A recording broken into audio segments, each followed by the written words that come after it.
আসসালামু আলাইকুম। আজ আপনাদের একটা সৎ, অনেস্ট মানুষের একটা গল্প শোনাবো। আমার চেম্বারে ২টা মহিলা আসছে। একজন তার ছেলেকে মাদক মামলায় ছাড়ানোর জন্য, আর আরেকজন আসছে তার মেয়ে নির্যাতিত।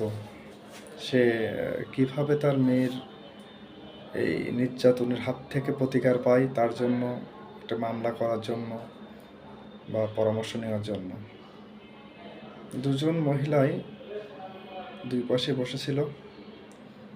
হঠাৎ যে মাদকের মামলায় যে মহিলাটা আসছে তার ছেলে, সে আমার সাথে কথাবার্তা বলার এক পর্যায়ে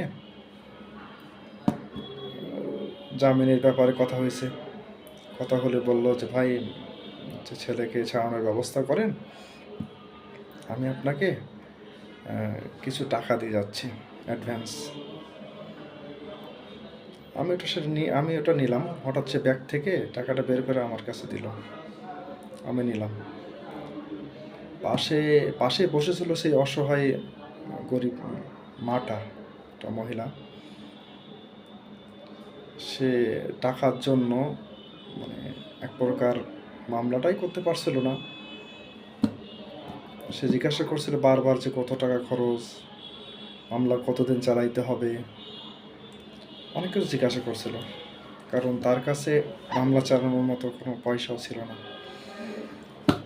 তো যখন ওই মহিলাটা টাকা দিয়ে চলে যায়, তখন ওই মহিলার ব্যাগ থেকে একটা ভালো টাকা পড়ে যায়, আমার চেম্বারেই পড়ে গেছে। পাশের মহিলাটা দেখছে। পাশের মহিলাটা যখন দেখছে, তার ভেতরে মহিলাটা টাকা দিয়ে আমার চেম্বার ত্যাগ করে চলে গেছে। Minimum 5 minute. এই 5 মিনিট পরে পাশের যে অসহায় মহিলাটা, গরিব যে মহিলাটা, সে টাকাটা পাইছে এবং আমাকে বলছে, দেখেন এই টাকাটা মনে হয় ওনার ব্যাগ থেকে পড়ে গেছে, সে মনে হয় বুঝতে পারেনি, চলে গেছে। দেখেন, আমি যথারীতি সে আপাকে ফোন দিলাম যে আপা, আপনি কোথায়? বলছে ভাই আমি অনেক দূরে চলে আসছি, ইজি বাইকে উঠবো, বাসায় চলে যাবো। তা বললাম আপা আমার কিছু ফি দিয়ে যাবেন না? সে বললো কেন, আমি তো আপনাকে টাকা দিয়ে আসছি একটা। তা বললাম মনে হয় টাকাটা দেননি, আপনি একটা চেম্বারে আসেন। সে বলছে ভাই মনে হয় আপনার ভুল হচ্ছে, আমি আপনাকে টাকা দিয়েছি। আমি বললাম মনে হয় না আপা, আপনি আমাকে টাকা দেননি, আপনি একটু চেম্বারে আসেন, আমার কিছু খরচপাতি দিতে হবে, আমি মামলা চালাতে পারবো না বা আমি মেনটেন করতে পারবো না। সে সে টাকা দিয়েছে, কিন্তু কনফিউজ, যার কারণে সে দূরত্ব সময়ের ভেতরে আমার চেম্বারে চলে আসলো। এসে আমার গরম দেয় যে ভাই আপনি মিথ্যা কথা কেন বলেন, আমি তো আপনাকে ব্যাগ থেকে টাকা দিছি, এত টাকা দিছি। আমি বললাম আপা ঠিক আছে আপনি বসেন, আপনি টাকা দিয়েছেন, এই পাশে যে মহিলাটা আছে জিজ্ঞাসা করে দেখুন টাকা দিয়েছেন কিনা।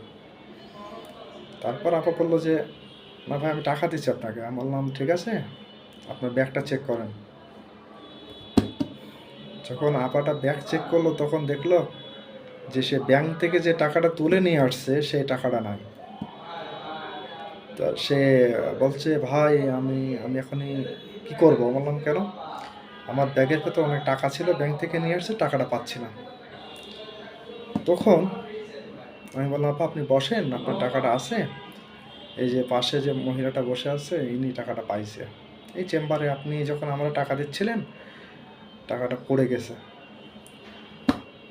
তখন সে এক প্রকার মানে কান্না করছে যে এত টাকা আপনি আমার ব্যাগ দেবেন? আমি ব্যাগ দেবো না। যে পাশে দেখেন একজন মহিলা মানুষ, সেই পেয়ে আমাকে দিয়েছে, আমি আপনাকে ফোন দিছি এবং আপনাকে কনফার্ম হওয়ার জন্য যে আপনার টাকাটা আপনার ব্যাগে ছিল কিনা। আমার চেম্বারে এই কারণে আপনাকে আমি নিয়ে আসছি। সে তো অবাক, সে এক প্রকার খুবই কাঁদছে যে এত টাকা পেয়েও আমাকে মানুষ ব্যাকে দেয়। তা শেষ বেশ ওই আপাটাই পাশের মহিলাটা 5,000 টাকা দিছিল, যে আপনি 5,000 টাকা রাখেন, আপনি এত টাকা পেয়েও আপনি চারানা পয়সা আপনি নেননি, এই 5,000 টাকা রাখেন আপনি। তখন সেই মহিলাটা বলছে যে আমি আপনার জন্য কিছুই করতে পারিনি, কেন আমি 5,000 টাকা নেবো আপনার কাছ থেকে? এক পর্যায়ে আমিও রিকোয়েস্ট করলাম যে আপনি এই টাকাটা রাখেন, ঈদের বাজার করতে পারবেন।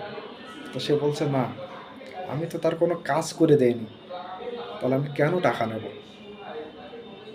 সেই মহিলাটা 4 আনা পয়সা নিল না। 4 আনা পয়সা না নিয়েই সে আমার চেম্বার থেকে চলে গেছে।